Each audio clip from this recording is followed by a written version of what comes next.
Danes bomo pokazali pravilno uporabo pirotehnike, prikazali bomo uporabo baterij, rimskih svečk, raket in pa fontan. Poleg sredstev, ki jih bomo pokazali, so prikazane tudi sredstva, ki jih rabimo za varno uporabo, se pravi neke palice za fiksiranje, potem smo pripravili cev, s katere lahko izstreljujemo rakete, v primeru, da ni že v kompletu zraven nosilca za izstreljevanje, in pa uporabljali bomo tudi trak za fiksiranje baterije. Lahko pa namesto tega uporabimo tudi kakšen primer, ne vem, cegel, kamen, karkoli pač je priročenega. Pirotehnične izdelke kupujemo le pri pooblaščenih trgovcih, pri nakupu pa smo pozorni na oznako standarda CE. Pred njihovo uporabo se obvezno seznanimo z navodili proizvajalca in jih tudi upoštevamo. Domača izdelava in predelava pirotehničnih izdelkov zaradi povečanega učinka je prepovedana. Najpomembnejše pri uporabi pirotehnike je predvsem pravilna izbira prostora. Prav, potrebno je izbrati prostor, ki je raven, da lahko postavimo sredstvo na ravno podlago, ker če že sama izbira prostora ni primerna, potem se nesreča zelo hitro zgodi.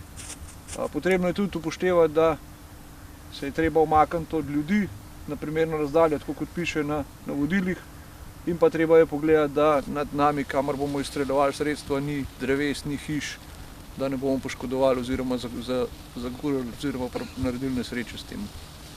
Prodaja ognjemetnih izdelkov prve kategorije, katerih glavni učinek je pok, je dovoljena od 19. do 31. decembra. Uporabljati pa se smejo od 26. decembra do 2. januarja. Uporaba ostalih pirotehničnih izdelkov, seveda brez petard, pa je dovoljena skozi celo leto.